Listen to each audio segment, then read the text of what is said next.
मृत्यु एक ऐसा सच है जिससे कोई चाहकर भी पीछे नहीं हट सकता है। हम सभी को जीवन ही इसीलिए मिलता है ताकि एक दिन हम अपने शरीर का त्याग कर सकें। जिस भी इंसान ने धरती पर जन्म लिया है उसको आज नहीं तो कल इस धरती से विदाई लेनी ही होती है। कोई भी धरती पर अमर होकर नहीं आता है, जीवन का चक्र ही यही है। आज जिसका जन्म हुआ है आने वाले समय में वो धरती छोड़कर चला जाएगा, फिर उसको उसके कर्मों के हिसाब से नया जन्म और नया शरीर मिलता है। हालांकि हर कोई मृत्यु जैसे सच का सामना करने से डरता है, लेकिन बावजूद इसके सबकी यही इच्छा होती है कि वो इसके बारे में जाने।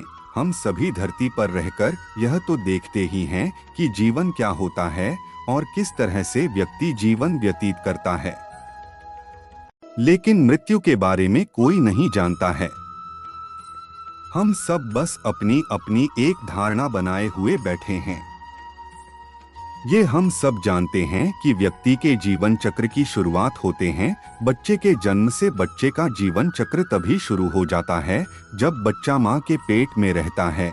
उसके बाद बच्चे का जन्म होता है जिसे हम सभी अपनी आंखों के सामने देखते हैं। फिर वो बच्चा बड़ा होता है और जीवन जीता है जैसे उसे जीना होता है। इस जीवन में ही वो अच्छे और बुरे कर्म दोनों करता है। फिर व्यक्ति का जीवन खत्म होता है जब वो धरती पर अंतिम बार सांस लेता है। इसके बाद क्या होता है किसी को नहीं पता, क्योंकि किसी ने देखा ही नहीं होता है। मृत्यु के बाद का सफर हर व्यक्ति अपने अपने अलग अलग कर्म करते हैं। इसी कर्म के हिसाब से ही व्यक्ति को आगे फिर फल मिलते हैं। आपके कर्मों का फल आपको इसी जन्म में मिल जाता है, परंतु ऐसा नहीं है कि मरने के बाद आप मुक्त हो जाते हैं। मरने के बाद भी आपको आपके कर्मों के हिसाब से ही मृत्यु के आगे का सफर तय करना होता है। इसी कर्म पर ही निर्भर करता है कि आपको स्वर्ग लोक में जाना है या नर्क लोक में। इसके अलावा जब व्यक्ति की मृत्यु हो जाती है तो उसके बाद भी व्यक्ति की आत्मा इस धरती पर कुछ दिनों के लिए रह जाती है। आइए इस बारे में हम आगे जानते हैं। जब मृत्यु होती है तो कैसा महसूस होता है। मरने की जो स्थिति है उसका वर्णन करना आसान नहीं है। यह एक ऐसा समय होता है जब व्यक्ति अपने पूरे जीवन को बस एक ही क्षण में जी लेता है। भले ही व्यक्ति की याददाश्त कितनी ही कमजोर क्यों न हो, लेकिन जब उसकी मौत आती है तो उसका पूरा जीवन उसकी आंखों के सामने तैरने लगता है। ये सब एक वीडियो रिकॉर्डिंग की तरह उसकी आंखों के सामने रहता है। उस एक क्षण में व्यक्ति अपने अच्छे और बुरे सारे कर्मों को देख लेता है। जब व्यक्ति की मौत आती है तो उसकी जितनी भी इंद्रियां होती हैं वो शिथिल होने लगती हैं, लेकिन याददाश्त उसे उसकी सभी पुरानी बातों पर वापस ले जाती है। जो व्यक्ति ने पूरे जीवन में किया होता है वो सारे लेखा जोखा उसकी आंखों के सामने आ जाता है। इस समय व्यक्ति कोशिश तो बहुत करता है कि उसके मुंह से कुछ शब्द निकल सके, लेकिन वो कुछ भी बोल पाने में असमर्थ हो जाता है। यमदूत आने लगते हैं नजर। जब व्यक्ति मरने लगता है तो उसे लेने के लिए 2 यमदूत आते हैं। यही यमदूत व्यक्ति को नजर आने लगते हैं। जिन लोगों ने अपने जीवन में अच्छे कर्म किए होते हैं उन्हें कोई दिक्कत नहीं होती है और उनके प्राण आसानी से शरीर से निकल जाते हैं। वहीं जिन लोगों ने अपने जीवन में अच्छे कर्म नहीं किए होते हैं उन्हें बहुत ज्यादा दिक्कत होती है।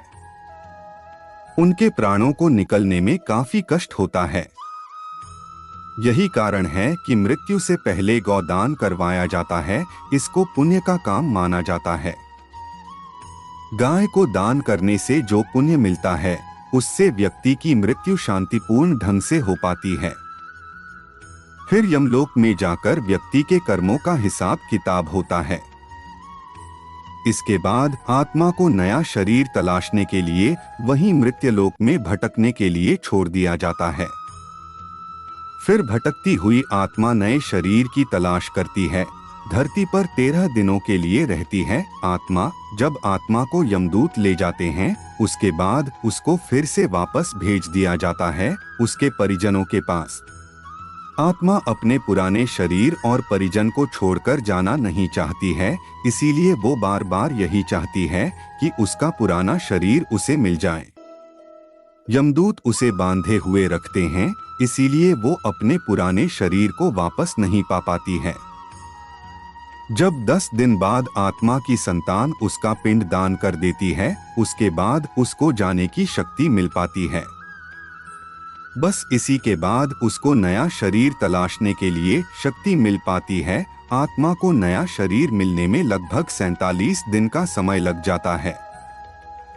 लेकिन अगर आत्मा का सही से विधि विधान से अंतिम संस्कार नहीं होता है, तो आत्मा काफी लंबे समय तक भटकती रहती है।